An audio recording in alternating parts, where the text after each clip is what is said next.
Alrighty, hello to everyone. Everyone has had a wonderful week.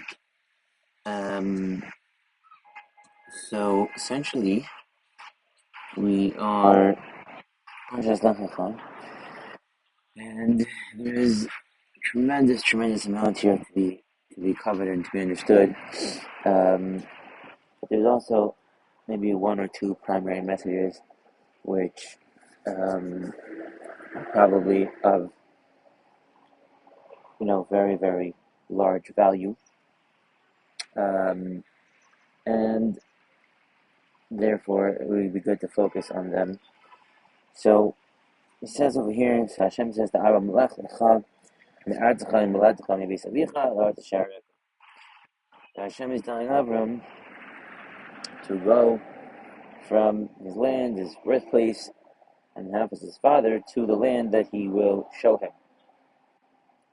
So essentially, we know that Chazal say that this was the first of the Asar Nisyanis, the 10 tests that Abram was tested by God. And this was the first one. So obviously, a lot of people ask the kasha, and that is that, simply speaking, this is not really such a nisayon, because obviously Hashem is telling him, so everybody's fantasy is he's being told that he's going to get. Right? He's going to be rich, he's going to be famous, and he is going to be fruitful, which is pretty much anything anybody could ever desire: rich, fame, and kids. So what exactly is the test? It's very hard to understand what the test is. So he's leaving his father's home, so you leave the comfort of your parents' home, but you'll get everything that any man has ever desired. Not only that, it says, so he says, all the references speak out that Akash Baruch Hu gave Abraham the power to be Mevarech and to curse. That when Avram cursed someone, they would be cursed, and when he blessed them, they would be blessed. And Imamish had this all these things being promised to him by Hakadosh Baruch Hu, and L'chara he knows it's Hakadosh Baruch Hu. So it's brought down in all these Svarim, Derech Hashem, etc., that Nevuah had a unique property in which if someone is a recipient of a Nevuah, comes with that receiving the clear knowledge of the truth of the thing that he received. In other words, no one could ever have a nevuah and then be doubtful about the nature of the fact that this nevuah was from God and that God was the one talking, and that therefore it's 100% going to be true. That could never be. So if God speaks to someone in the nevuah, then it is 100% verifiable. So you can't say that there was some sort of challenge in which Abram was told this by God, but he didn't really, it was still a suffix in his emunah. That's not possible. So l'chara, you have something that's very shver l'chara. You're being promised all these things. You're being promised them by God. God is talking to you, and it's done in a manner that you are verifiably understanding and know 100% that it is God that is talking to you. I don't know anybody who, if they knew 100% that God was talking to them and God told them, I promise you money, fame, and kids, but I need you to go to the land that I tell you, I don't know anybody who would say no. Just on a very pure level. So therefore, it's hard to understand what this nisayon is. So that's one thing. And then you have over here a very fascinating thing is, he says, V'hei a bracha. Avram is going to be a bracha. And essentially, Rashi says, V'esach ha'gad zeh she'omer lo ki Avram, ha'brecha zeh she'omer lo ki Yitzchak, ha'gad she'mecha zeh she'omer lo ki Yaakov. And it says, Yachol yechosne b'kulan, tamalomar v'hei a bracha, m'chachos mervelo b'ham. So, it's very fascinating. In other words, essentially what's happening is that Rashi is understanding the pasuk that each of these words is referring to a bracha to Avram, and even though So the latter two sets are referring to Avram and Yitzchak and Yaakov, since they're the children and grandchildren of Avram Avinu. So Mela, they are considered to be. It's considered to be a bracha to him that Klal Yisrael is making a bracha with their names. That's the only way to understand it, because the pasuk is anyways referring to Avram Avinu the entire time. But Rashi is saying, he's giving pshat that Va'avarecha is the Shalom Meloke Yitzchak. How is that possible? Hashem is talking to Avram. So it must be that since Yitzchak is the son of Avram, so therefore it's still a bracha to Avram that we say Eloke Yitzchak. And the same thing with Agad Lashemecha. So then the last part, if they understand that's right, then this last part makes no sense. Because this last part says, Yachol Yechosim Bekulan. So I would have said maybe the Bechosim in all of them. Tamulomar Ve'ye Bracha. So Bechachos Mulo Bahem. So in you, they are Chaisim and not in them. So it's hard to understand, because if it's true that the Avarecha and Vagad Lashemecha is referring to Yitzchak and Yaakov, even though Hashem is talking to Avram, because Yitzchak and Yaakov are the children of Avram, and therefore blessing us being Mevarech in them is really a blessing to Avram Avinu. So then, why would the Chasima be any different? Why would it be that if we're Chosim in all three, why would that suddenly now become some sort of violation of the status level of Bracha of Avram, so that the Bracha has to mean that we're only Chosim in Avram Avinu, Baruch Atah Hashem, Magin Avraham, as opposed to Magin Avraham Yitzchak and Yaakov. Right? That's the Shiloh. So, in any case, let's start off over here and give a hesber, and I'm gonna say something that is fascinating, and then the last thing before we start is that I want to understand what is the Indian. There's a clear Indian over here, very fascinating Indian, that there's an idea that HaKadosh Baruch Hu can have mitzia, he can find things, and we want to understand what does that mean. So we know, and it's actually very peculiar that it's of the two characters in this week's parsha. At Avraham, it says, you found Avram's heart to be trusted before you. And then by David, it says, Matzasi David Avdi. So, and David was a descendant of Lot, because he comes from Rosers, from Moab, and therefore, the second Matzasi is also from Lot, and that's the second character in this parsha. So it's peculiar to understand what is the idea behind the two, what does it mean that HaKadosh Baruch Hu can find someone? Obviously, the implication is that before that, HaKadosh Baruch Hu found them, they were not found, meaning they were ne'elam, they were hidden from him, and now he found them. And that obviously doesn't make sense on the simple level. So what does it mean that HaKadosh Baruch Hu can find someone? That's the shayla. So, we'll start off, and we'll say something. We've spoken about this before. This is a very, very important inyan. And that is that when we say, Baruch Atah Hashem, Elokeinu Elokei Avosseinu, Elokei Avraham, Elokei Yitzchak, Elokei Yaakov, we're not just, what's going on is that it's the opening bracha in Shemona Esrei, which is tefillah, which is the establishment of our relationship with HaKadosh Baruch Hu. And really, it is an idea in which we are expressing ourselves in a manner in which we relate to HaKadosh Baruch Hu. And it is very important to understand that a person, let's put it another way, the reason that we have the story of pretty much most of Bereshit as being, the story of the Avos is not for nothing. It's not just because, stories. It's because we have to learn from the Avos what the reality of Jewish identity is. Because as Chazal say, that Avram was the Rishon Legerim, Avram was the first ger, and he started monotheism, and he started Judaism.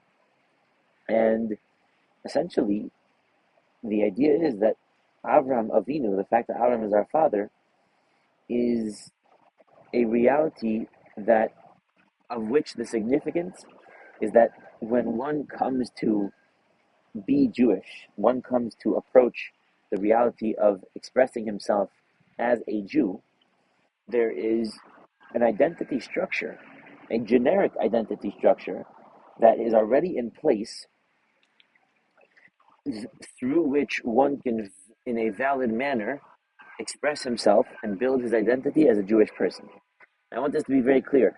The aside of the relationship between a Av and a Bain, a father and a son, is that the son is an offshoot of the father. The son is Baina, he builds. That's what the word Bain comes from. Bain comes from the word Baina. The son builds on what the father established. And this is something that's it's a very interesting idea, but really it is incumbent upon us to understand that as Banim, there is a tremendous amount of the reality of what we are, biologically even, but certainly on a metaphysical Jewish level, that is already predefined. And we are coming in a stage of high specificity in order to build on the predefined realities of what it means to be who we are. And now we come with our individual perspectives and individual Torah, etc., and we build on that. We're banim. But we do not get to define the reality of what Jewish people, what Jewishness and Judaism is. And in fact, we are required to look to the Avos to see what the reality of what they were was, incorporate the reality of what the Avos were into our identities, and then we, through that, build our identities as Jewish people. And in fact, there's a Vayikra Chiddush over here, and that is that the order of the manner in which the Torah introduces the stories and the lives of the Avos is the order in which we are meant to learn it, meaning that it is the order in which we are meant to incorporate the realities of what they were into our identities, such that we can appropriately build out a Jewish identity. So, in other words, the concept of what Avram Avinu represented is the most basic concept of what it means to be a Jewish person. So imagine that, let's just go on a generic level. So let's go on a very generic level. Imagine that Avram will say, Avram represents chesed, and we'll say that maybe that means to be kind to others. Let's just say. So, and then Yitzhak represents din, which means to have a very just, have a very exacting, very measured, everything needs to be justified outlook on the world, a din outlook. So let's say those two things are true. So what that would mean is that if Avram is the basis of all of Judaism, he's the first one. So that means that if someone would be a din-oriented person, it'd be a justice person, but he wouldn't have chesed, then that is inherently not Jewish. It's already collapsed because you're missing the makor, the base of the beginning of the structure of Jewish identity. The identities have to be developed, and then they have to be incorporated into a person in the path of development. And the identity structure works that things build on top of each other. So if you have this sense of kindness, and you have the idea of the reality of what Avram Avinu contributed to Judaism, you have that in what you are, then once you've incorporated that, then you also incorporate the reality of what Yitzchak was. And you continue, and this is on the conscious level. Obviously, subconsciously and biologically, there's many ideas that are already pre-incorporated into the reality of what we are and how we feel, etc. But on a conscious level, if one wants to develop his identity as a Jew, these things are required. So if one is missing from his identity the contribution that Avram made to Judaism, he is not going to successfully build a Jewish identity. It's going to be distorted, and it's going to be wrong, and it's not going to lead to, what the path of Judaism is supposed to lead to. So that is the basic idea of that. So if we're gonna to start off over here with Avram Avinu, and we're gonna explain this idea of leftovers, so we have to tight that, the simplest shot of Lech Lecha is that Avraham Avinu was required to go for himself. And we can really get a very, very simple shot to answer the kasha of all of the Achronim and Rishonim, what the test was. And that is that, imagine that a person discovered the truth. Now, Avram discovered the truth. He discovered God. There is a God in the world. There is an objective God. There is a truth of how the world works and what it's meant to be and how it's supposed to work. And now, for the sake of that truth, I have already thrown myself into a furnace. Avram at this point is post-or costume, meaning he already threw himself into the fire for the sake of HaKadosh Baruch Hu, because he knew that HaKadosh Baruch Hu is true, and that monotheism was true, and that the way that the world worked was through HaKadosh Baruch Hu. So, if you put yourself in that position, then what a person is naturally going to do is he's going to say, let me do an act of worship. People have a desire and a tendency to want the realities of what they are to be subsumed into things which are greater than them. And they have a desire to have a certain level of self-cancellation into that thing, especially if they know for a verified manner that that thing is the truth.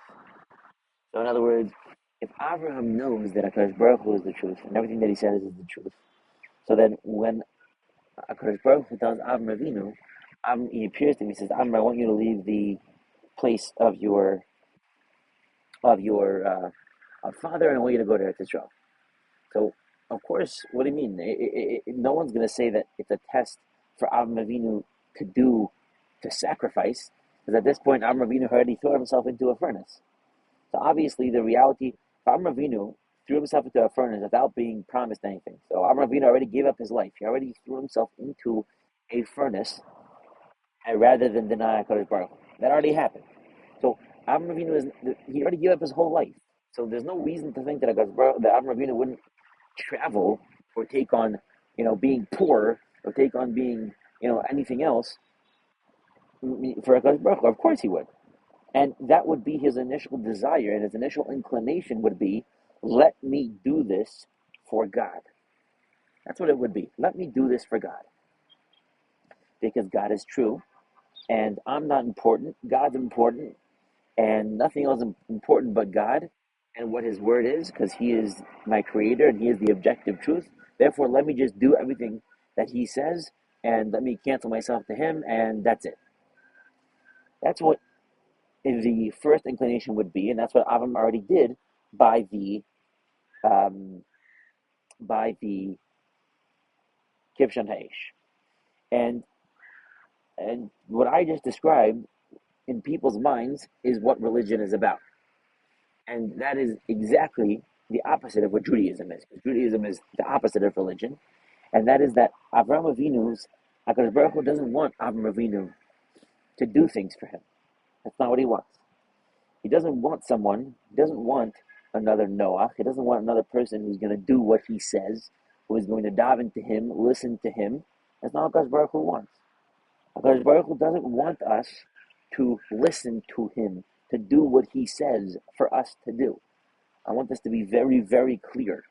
It sounds a little bit off, but it's actually the essence of Judaism. HaKadosh Baruch Hu is not interested in us doing what he says and adhering to his words.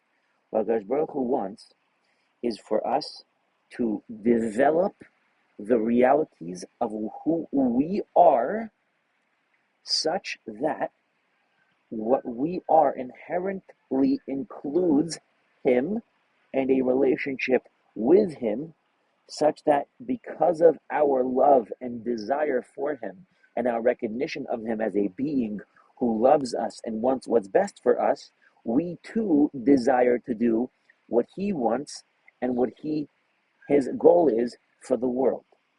That is what he wants. Therefore, HaKadosh Baruch Hu comes to Avram Avinu, and he says to Avram Avinu, he says, I want you to now go, and I want you to go to Eretz Yisrael. I want you to get into situations that are difficult for you. But I don't want this to be a righteous, I don't want this to be a self-righteous, oh, look at me, look how great I am, look how much I'm sacrificing for God, look how much I do for him. There's no me in this. That's not what I want. I want you, Avram Avinu, to realize, and I want you every step of the way to understand that the reality of what you're doing is actually for you. And this is a very difficult thing. There is no doubt in my mind that when Avram Avinu threw himself into the Kibbush Aish, he threw himself in for God, not for himself. He didn't think, I don't have no doubt that he didn't think in his mind, this is what's best for me to throw myself into this furnace. No. He said, there's a God in the world. I believe in that. I'm going to throw myself in for God. That's what he said. That's martyrdom. Judaism is not a fan of martyrdom. We don't believe in martyrdom. There's only 3 sins that we say a person should martyr himself for. That's it. That's not our thing. Now, when Avram now has to go, he has to rip this idea out of his mind, even though it feels good, even though it's the fuel of all of religion in the world. I'm not doing this for me, I'm doing this for someone else. It's not about me, it's about someone else. No, the opposite. Judaism believes the opposite. Judaism believes that God created the world for the human being, for the person, and that a person's life does need to be about himself, and a person does need to build himself up. A person does need to do well for himself. A person does need to be involved in the world, and it does need to include and make sure that he is doing well for himself. And in fact, it's through that process and through the appreciation of HaKadosh Baruch Hu's contribution to that, he comes to be in a relationship with HaKadosh Baruch Hu. But that is because of the obvious implication that if Hashem wants a relationship with someone, that someone has to be a legitimate, real person with self-respect and all of the ideas that make up what a person is supposed to be, and someone who is, fully human, fully real, fully involved. And then if that person chooses to be in a relationship with HaKadosh Baruch Hu, doesn't cancel himself to HaKadosh Baruch Hu, he chooses to be in a relationship with him. We find this as well by Klal Yisrael and Har Sinai, that some of them were blind, etc., and HaKadosh Baruch Hu healed them all before. And that is for the obvious reason, as many people speak out over there, that this is unfortunately what religion is, and this is what unfortunately a lot of religious people do. Relating to HaKadosh Baruch Hu is not meant to make up the metzius of what you are in any way that it contributes to your basic feeling about the reality of what you are. In other words, a person should be totally and completely, independently, mentally healthy, in shape, doing well, doing his business, whatever it is. And then, if he has all of that and he is totally fine on his own, and he chooses to engage and realize and engage in a relationship with HaKadosh Baruch Hu, that is valuable. Everything else, that's not valuable, because it's abusing, but it's using HaKadosh Baruch Hu and using religion to comprise your sense of self. So I use God to make myself feel good about the reality of what I am. That is a terrible, disgusting thing to do, and it's an abuse. And that is what religion is. Religion means that I use lofty concepts to make myself feel good about the reality of what I am in a basic way. And that's wrong. That's 100% wrong. And this is really the basis of the beginning of what Yiddishkeit is, which is that Avram has to now go, and he has to uproot his identity. And the entire time that he's uprooting his identity and leaving his location of his parents' home, etc., etc., etc., he is doing it for himself. He's saying, Father, I don't want to have anything to do with you, but not I don't want to have anything to do with you for any other reason than I know that it's best for me not to have anything to do with you anymore. I don't want to have anything to do with the place where I was born. You know why? Because this place that I was born is not good for me, and I don't want this for me. It's always for himself, for himself, for himself, each stage of the way. And in fact, if you think I'm making this up, you've but to look at the psukim right over here. I mean, listen, without this, you mamish, it's a pliastic pasuk. He says to, Abram says to Sarah Imenu, and coming down to Mitzrayim, he says, Imrina Chosiat, says, tell the Egyptians that you're my sister. You know why? Ulema'an, so that yitavli ba'avorech, so that they will do good for you, good for me because of you. And then v'chayasa nafshi biglalech, and my soul will live because of you. So Avram is telling Sarah, he's saying, look, I want you to tell them that you're the sister, my sister, so that they will do good for me. Now, where does Avram get off saying such a thing? How does Avram tell Sarah? He says, Sarah, I want you to go now, allow yourself to be captured as my sister and potentially be raped by Paro. And you know why? So that they will do good for me. That's what he says to her. I mean, you can't make this stuff up. People have they ask kashas and then they bring some skewed pshat instead of just reading the pshat psukim, the flow of the reality of what's going on. HaKadosh Baruch Hu told Abraham, go for yourself.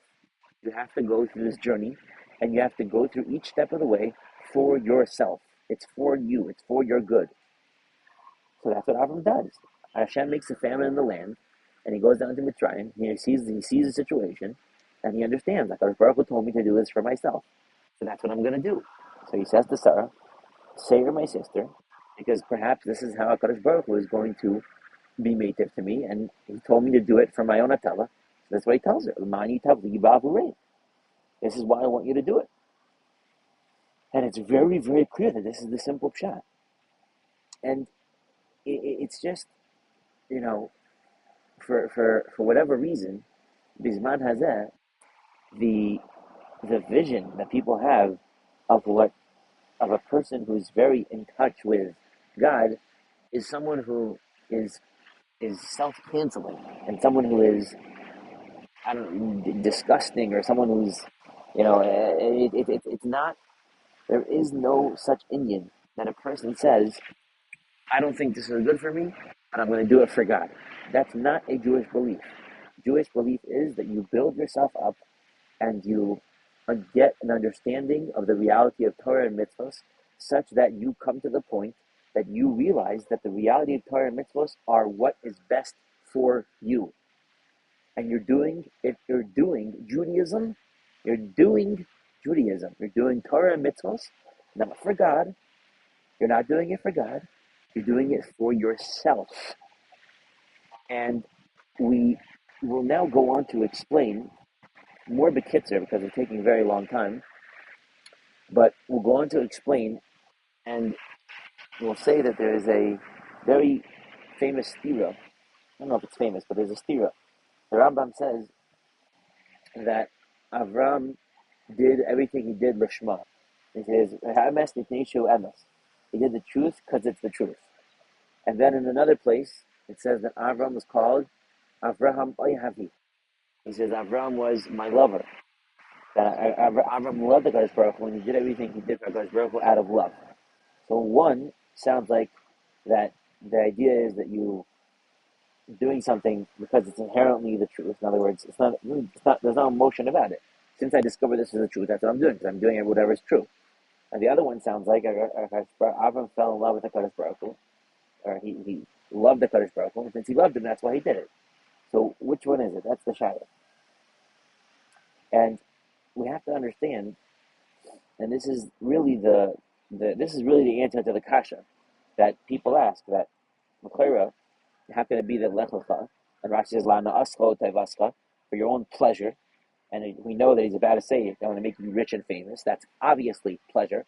So there's no shouldn't people shouldn't try to think that try to put some foolish religious twist on it that it's really not for Avram's good and it's really not physical pleasure, which Hana always means throughout all of Torah, physical pleasure, and it's not so Avram will be famous. No, no, no. He has to do it to be famous.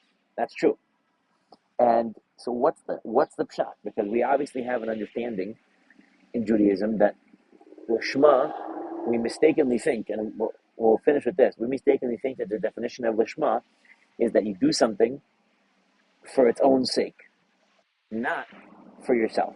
And since that's Lishma, and you're supposed to do the things Lishma, so how could it be that Avram, that you're supposed to do that, how Kelecha Chabichu at the same time? That's the famous kasha. And the answer is found within Avram Avinu, and that is that Avram Avinu was a Oihev and a Baal Chesed, which is, and for our purposes, are the same thing in this context, and that is that the reality of Avram Avinu's mission was that he underwent a process which was the process of identity expansion. And the process of identity expansion is very simply meaning that a person has a narrow view of the reality of what him means. Him means, for most people, their immediate physical bodies and the extent to which they're able to satisfy the pleasures and needs of that physical body. And since that's true, when we think of doing something for ourselves, we always think of someone as being selfish, inconsiderate, and at the expense of the rest of the world. However, if someone is a Baal Chesed, and someone is a lover of God, then the reality of what occurs is that he now expands his identity, meaning he expands the reality of the definition of what him means in his own mind to include everyone on earth, to include the entire universe, all the people that are within it. And Mimela, once he does that, then the fact of him doing everything for himself is not only not a problem, but it's the only authentic way for him to actually do for others. The reality of doing chesed for other people is the only authentic way to do chesed for other people is by realizing that that other person is you, is an extension of who you are, and that when you're doing for that person, you're not doing for somebody else, you're just expressing who you are, because that person is part of who you are. And this is brought out by Pasuk later on, where in the Torah it says that if a man sleeps with his sister, they both get put to death because it's a chesed hu. And Rashi says that, this is from Rashi or Rabbi Yochanan Zweig. Rashi says that chesed hu means cherpa hu. And he says that it's a lashon, the Torah uses a lashon of Aramaic. Rashi Bashita says that Aramaic, really where Avram comes from, Aram Naharaim, from Aram, the idea of trickery is the reality that the Aramaic language names things in the manner that they're perceived from the recipient's end of any given transaction or a relationship that occurs. And Rashi Rashid says that chesed, done inappropriately from the vantage point of the person who's receiving the chesed, is a cherpa, it's an embarrassment. Because a person who receives chesed, in the way that most people do it, is actually embarrassed because he's being given things for free. And since he's being given things for free, so he feels disgusting about himself that he's a receiver, he's a taker. And therefore, that's actually a cherpa. And the only way to truly do chesed is not to think, oh, look at me, I'm so virtuous, let me do something for someone else. No. The real way to do chesed is by realizing, no, I'm not, oh, I'm so virtuous. Not at all. I am myself, and that's all I am, and that's all I ever will be. The reality of what myself is that I give to other people, because I view those people as extensions of what I am. So when I give to them, I'm not doing an act for someone else. I am simply expressing the reality of what I am. Part of that self-expression is to give to others, and that is the only way to do chesed in a valid manner. And let's get to the pshat of lishma, and we'll finish. And that is that lishma does not mean that you do something for an objective reality. You do something for its own sake. You do something because it's right on its own merit. That's not what it means. When HaKadosh Baruch Hu, when Avram Avinu, the pasuk says Avram Avinu was Avram Oyhavi. He loved HaKadosh Baruch Hu. When Avram Avinu loves HaKadosh Baruch Hu, what that means is that Avram Avinu has, just like when we love anybody, what happens is that you go ahead and you take that being and you incorporate it into your own sense of self in your mind, and as such, you develop a tremendous attachment and love for that being. That's what happens when love occurs, and that's why love occurs through investment, etc. And Mimela, well, it has a very simple concept. If Avram Avinu is incorporating HaKadosh Baruch Hu into the reality of what he is, and HaKadosh Baruch Hu is the ultimate sense of emes, of truth, then now, in order to properly relate to HaKadosh Baruch Hu, Avram Avinu has to live a life which would find favor in the eyes of HaKadosh Baruch Hu, and Memela, he does the emes and nature emes, not because it's the objective truth that it's the emes, but rather because he feels that the only possible thing that he can do is the emes, because he has now taken on the relationship and the love for HaKadosh Baruch Hu, whose chosam is emes, whose whole definition is the ultimate reality of being, of truth. And so therefore, Avram does emes nishu emes. But the definition of the act of lishma means that someone does something, an act, in a manner in which that act is simply a completely authentic expression of the being that that person is at the time that he's doing it. That's the definition of the word lishma.